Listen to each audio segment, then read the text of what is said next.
علم باید یوازې داسې نه وي چې طلباو ته باید ورسول شي. طلبا د دې په تلاش کې راوتلي دي، دې مدرسې ته راځي، هغې مدرسې ته راځي، د یو عالم دروازې ته درېږي، یو حجرې ته ورځي، دې په خپله په تلاش کې دي.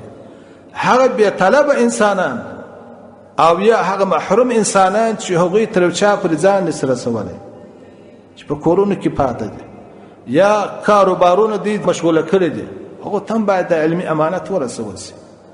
او بیا دا علم چې دی، علم خو تعلیم الاسلام په افاده باندې کمیږي نه.